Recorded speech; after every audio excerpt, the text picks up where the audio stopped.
Well, if like me you voted for Brexit, you probably know by now that you're a stupid, ignorant, xenophobic, racist, bigoted moron who shouldn't be allowed to vote at all. You can read all about it in The Guardian.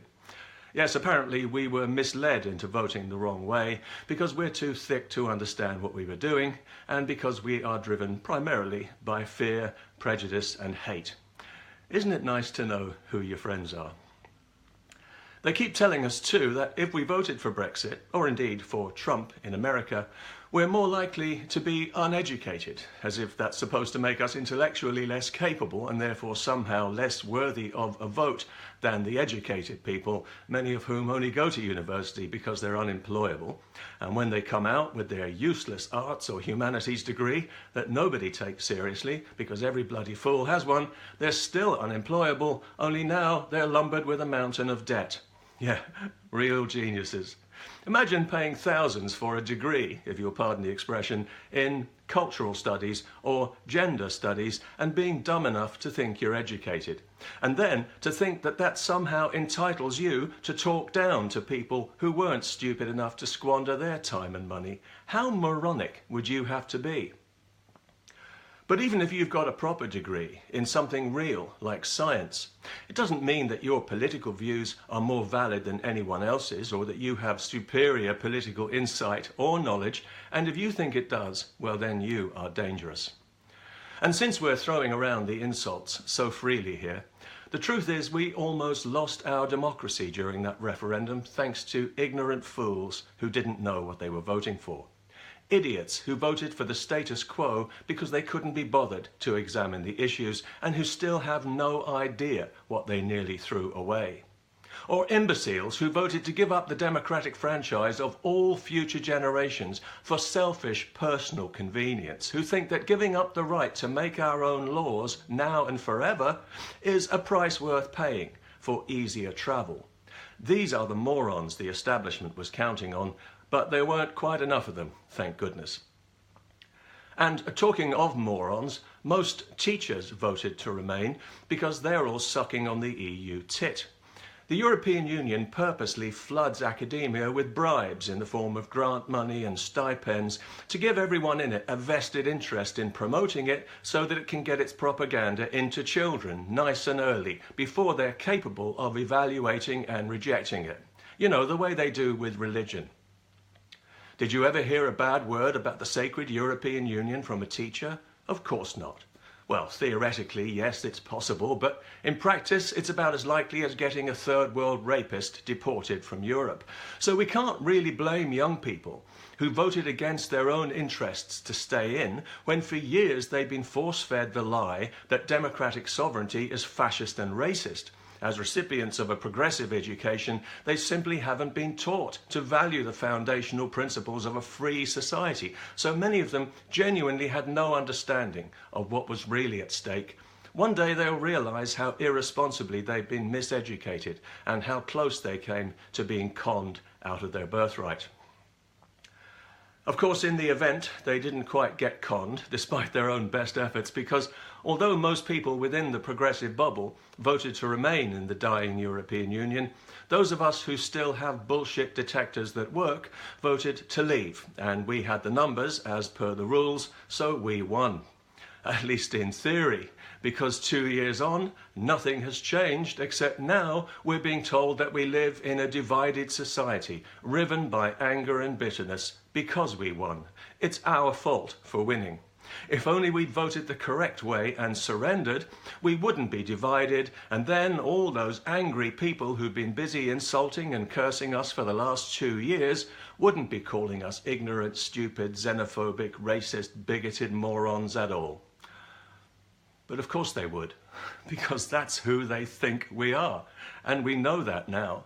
We've had 2 years of relentless abuse in which to get that message, and I'd say we've got it loud and clear. We got it on the very first day, to be fair.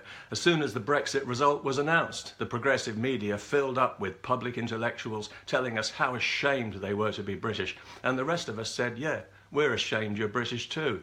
But they weren't listening, because they never do. We've made it clear time and again that we voted for a free, democratic, sovereign nation on good terms with the rest of the world. But they keep telling us that we voted for insularity, bigotry and hate, because that's what they want to believe about us.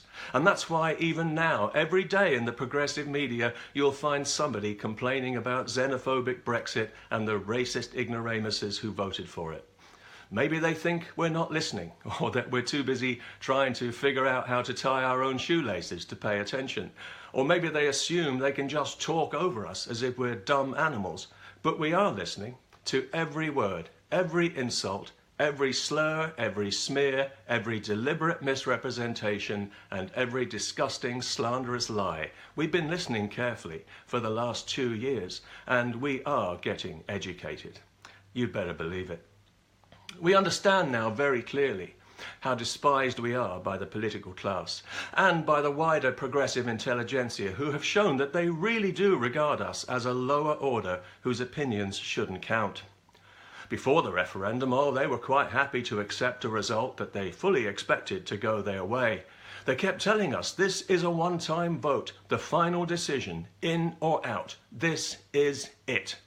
But then they lost and everything changed. Suddenly it was only advisory, it didn't really count, and all the abuse and all the hostility from the campaign intensified into full-blown hysteria, especially among the Guardianista class of metropolitan progressive dimwits and ivory tower academics who always think they know best for everyone. You know, the educated people who've all been educated to vote the same way, and who dominate the education system, and who dominate the media, and who filter all the news.